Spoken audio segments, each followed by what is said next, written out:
안녕하세요. 까치살모입니다. 오늘은 정말 기분 좋은 소식을 전할 수 있을 것 같습니다. 여러분 지금 현재 우리나라의 주력기가 뭔가요? 우리나라에는 F-35도 있고, 그리고 F-15도 있고, 심지어는 국산 전투기인 KF-21 보람에도 거의 개발이 완료되어 가지만, 여전히 우리나라의 주력기는 KF-16입니다. 그리고 당분간은 계속 KF-16이 우리나라의 주력기 자리를 유지할 것입니다. 그래서 우리나라는 이 KF-16을 앞으로의 전장에도 살아남게 하기 위해서 개량 사업을 하고 있죠.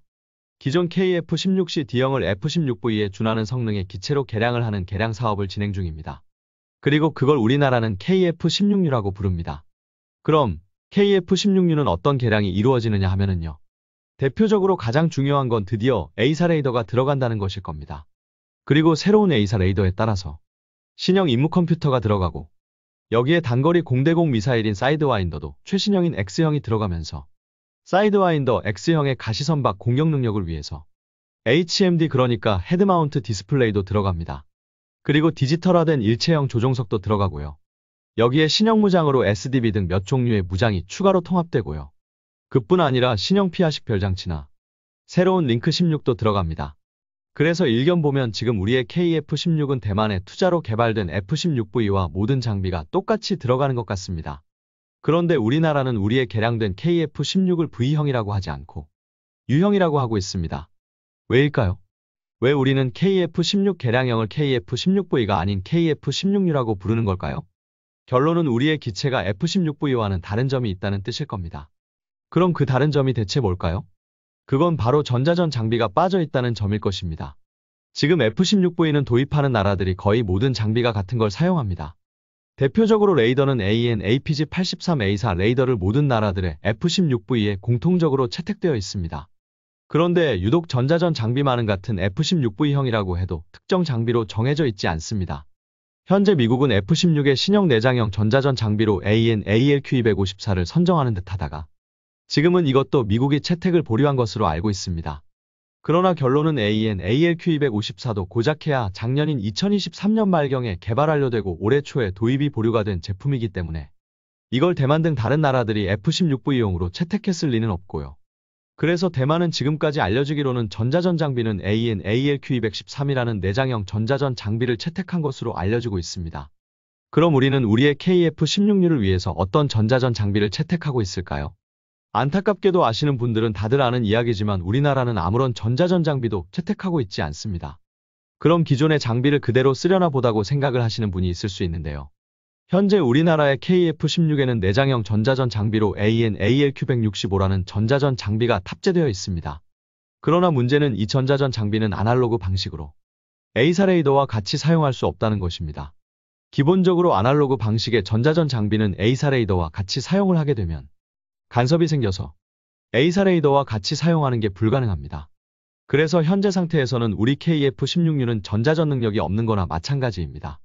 그래서 이것 때문에 밀리터리 매니아들 사이에서는 정말 말이 많았죠. 우리가 왜 KF-16의 개량 사업에서 전자전 장비를 빼버린 건지 정말 여러 가지 이야기가 많았습니다. 그리고 저도 마찬가지로 예상을 했지만 결론은 비용을 아끼기 위해서 전자전 장비를 빼버린 거라고 많이들 이야기했습니다.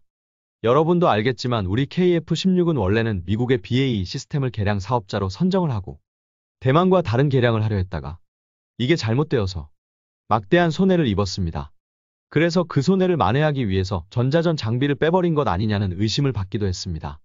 아무튼 어찌되었든 우리의 개량에는 A사 레이더와 같이 사용할 수 있는 디지털 방식의 전자전 장비가 빠져 있고 그러면 당연히 적의 공격에 취약해질 수밖에는 없습니다. 물론 그렇다고 아예 방법이 없는 건 아닙니다. 방법은 있기는 합니다. 그건 바로 전자전 포드를 이용하는 방식입니다.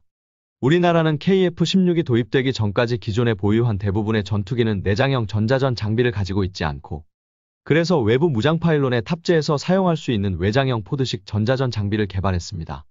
그리고 이 전자전 장비를 각 편대마다 한 대의 기체에 탑재를 해서 적의 공격에 대비를 하고 있죠. 그런데 원래 F-16은 기체의 크기가 작아서 원래부터가 복좌형인 D형에는 전자전 장비가 탑재되어 있지 않습니다. 한마디로 지금 우리 KF-16에 탑재되어 있는 AN/ALQ165 내장형 전자전 장비도 어차피 F-16C형 모델에만 탑재되어 있고 복좌형인 D형 모델에는 탑재되어 있지 않습니다. 그래서 우리 KF-16D형은 외장형 포드 형태의 전자전 장비를 이용하고 있었습니다. 그렇기에 당장은 각 편대의 기체 중에 한 대에 외장형 전자전 포드를 탑재하면 어느 정도는 대응이 가능합니다. 당연히 이 경우는 외장형 포드를 조작하기에는 단자형인 C형보다 복좌형인 D형이 유리합니다. 그래서 임시로 편대에 복좌형 기체를 한 대씩 포함하고 이 복좌형 기체에 외장형 전자전 포드를 탑재하면 어느 정도는 대응이 가능하기는 합니다. 그러나 문제는 이런 방식은 어디까지나 임시 방편이고 당연히 편대의 모든 기체에 내장형 전자전 장비를 탑재하는 게 훨씬 유리하다는 건 두말할 필요도 없습니다. 그러면 왜 우리는 KF-16U 개량 사업에서 전자전 장비 도입을 빼버린 걸까요? 정말로 돈 때문에 빼버린 걸까요? 솔직히 저도 돈 때문인 줄 알았습니다. 그런데 그게 아니었습니다. 우리나라는 KF-21 보람의 전투기를 위해서 세계적 수준에 준하는 내장형 전자전 장비를 개발했습니다. 그리고 그 개발의 주체는 LIG였습니다. 물론 핵심 기술은 국방과학연구소겠지만 어찌되었든 국방과학연구소와 함께 KF-21용 전자전 장비를 개발하고 생산까지 담당하는 업체는 LIG입니다.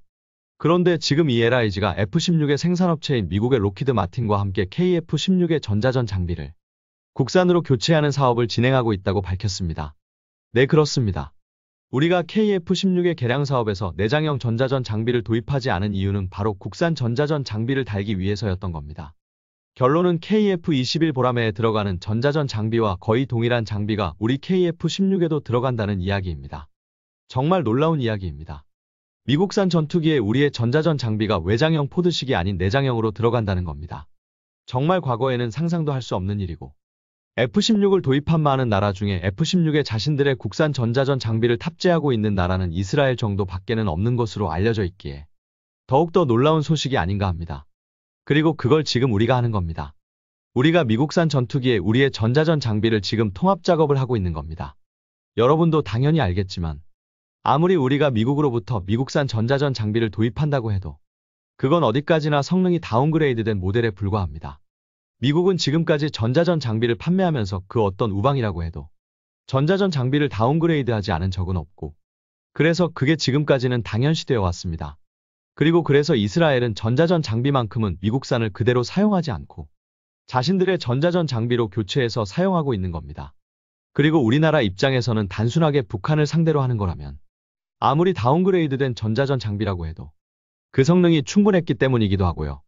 그런데 문제는 다운그레이드된 전자전 장비가 과연 일본이나 중국에게도 통할까요? 당연히 통할 리가 없지 않습니까? 그래서 우리는 국산 전자전 장비들을 개발해 왔지만 지금까지는 국산 전자전 장비는 단 한 번도 미국산 기체에는 통합을 해본 적이 없습니다. 그런데 그게 지금 우리나라에서 LIG에 의해서 이루어지고 있는 겁니다. 그래서 우리는 단순하게 국산이 탑재된다는 의미를 넘어서 드디어 우리의 주력기인 KF-16에 다운그레이드 되지 않은 우리 기술로 개발한 최신형 전자전 장비를 탑재할 수 있게 되었습니다. 그리고 이 뜻은 특히 전자전 능력이 강력하다고 알려진 일본을 상대할 때는 더욱더 크게 작용할 것입니다. 미국이 수출용으로 제공하는 성능이 다운그레이드된 전자전 장비가 아닌 국산 전자전 장비가 지금 KF-16에 통합되고 있습니다. 그리고 그 뜻은 미국을 빼고는 우리의 F-16이 전 세계에서 가장 강력한 성능을 가진다는 의미이기도 할 것입니다. 심지어는 LIG 측에서는 KF-16뿐만 아니라 앞으로 개량 사업이 진행될 F-15K에 대해서도 국산 전자전 장비를 탑재하는 걸 제안하고 있다고 합니다. 이게 가능하다면 정말 놀라운 일일 것입니다. 그러나 물론 F-15K에는 국산 전자전 장비가 탑재될 가능성은 별로 없다고 봅니다. 왜냐하면 이미 F-15K는 미국산 전자전 장비를 도입하기로 선정을 했고 그리고 선정한 장비도 염가형 장비가 아닌 미국 공군과 일본 항공자위대가 선정한 EPAWSS라는 고성능의 전자전 장비를 선정한 상태입니다.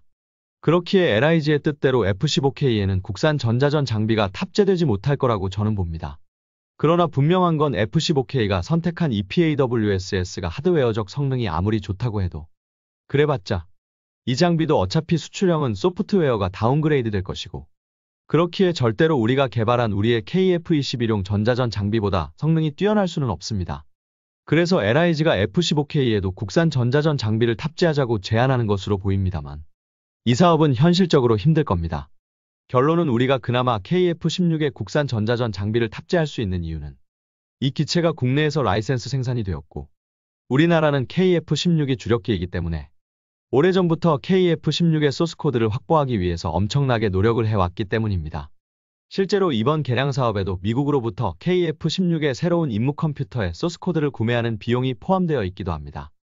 그러나 F-15K에 대해서는 우리가 충분한 소스코드를 확보하고 있지 않기 때문에 F-15K에 우리의 전자전 장비를 통합하는 건 현실적으로 힘들고, 만일 통합을 한다면 그것을 위한 소스코드를 미국의 보잉으로부터 구매를 해야 하는데 그 비용이 상당히 많이 들어갈 것입니다. 그렇기에 F-15K에 우리의 국산 전자전 장비를 탑재하는 건 현실적으로 힘들 거라고 봅니다. 비용적으로 너무 많은 비용이 들어갈 겁니다. 그래서 F-15K에 LIG의 말처럼 국산 전자전 장비를 탑재하는 건 현실적으로 힘들다고 봅니다. 그러나 만일 LIG의 주장대로 F-15K에도 우리의 국산 전자전 장비가 들어간다면 주변국, 특히 일본의 위협으로부터 우리나라를 방어하는 데 큰 도움이 될 거라는 건 자명한 사실일 겁니다. 당장 일본의 F-15J도 우리나라의 F-15K와 거의 같은 장비로 개량을 하게 되고, 전자전 장비도 우리와 마찬가지로 EPAWSS가 들어갑니다. 당연히 그리고 일본의 F-15J에 들어가는 EPAWSS도 소프트웨어가 다운그레이드된 모델일 것이고, 당연히 그래서 우리 국산 전자전 장비보다 성능이 떨어질 수밖에 없습니다. 그렇기에 만일 우리 F-15K에도 LIG의 주장처럼 국산 전자전 장비가 들어간다면 특히 일본과 중국에 대한 대응 능력이 대폭 올라간다는 건 부정할 수 없는 사실입니다. 그러나 그건 현실적으로 힘들겠죠. 이스라엘은 과거부터 미국산 무기를 도입한다고 해도 최소한 데이터링크와 전자전 장비만은 자신들의 장비를 탑재하기 위해서 막대한 노력을 해왔습니다. 그만큼 그게 중요하다는 뜻이고, 그리고 당연히 아무리 이스라엘이라고 해도 미국이 이스라엘에게조차도 제공하는 전자전 장비의 성능을 다운그레이드한다는 걸 너무도 잘 알고 있기 때문입니다. 그런데 우리나라도 드디어 비록 미국산 전투기이긴 하지만 우리의 주력기인 KF-16에 국산 전자전 장비를 탑재한다고 합니다. 너무도 기분 좋은 소식이 아닌가 합니다. 그리고 이게 가능한 이유는 미국도 자신들이 제공하는 전자전 장비가 다운그레이드된 것이라는 걸 알기에 능력이 되는 나라들에게는 자신들이 판매하는 다운그레이드된 전자전 장비가 아닌 스스로가 개발한 전자전 장비를 탑재하는 걸 허락하기 때문입니다. 그래서 우리는 지금 미국의 허락하에 미국으로부터 받은 소스코드를 활용해서 F-16을 생산하는 로키드 마틴과 함께 우리 국산 전자전 장비를 KF-16에 장착하는 사업을 하고 있는 것입니다. 그리고 이스라엘도 단순하게 자신들의 전투기에 자국산 전자전 장비를 탑재하는 걸 넘어서 그 전자전 장비를 수출하려 하고 있기 때문에 우리도 F-16을 보유한 나라들에게 우리의 전자전 장비를 수출하는 게 가능할 것입니다. 아무튼 드디어 저를 비롯한 많은 밀리터리 매니아들의 걱정거리이자 그리고 궁금증이 드디어 해결된 것 같습니다. 그것도 가장 긍정적인 방향으로요. 부디 이 사업이 잘 이루어져서 우리의 KF-16가 미국을 뺀 전 세계에서 가장 강력한 F-16이 되길 기원합니다. 이상 영상 봐주셔서 감사합니다.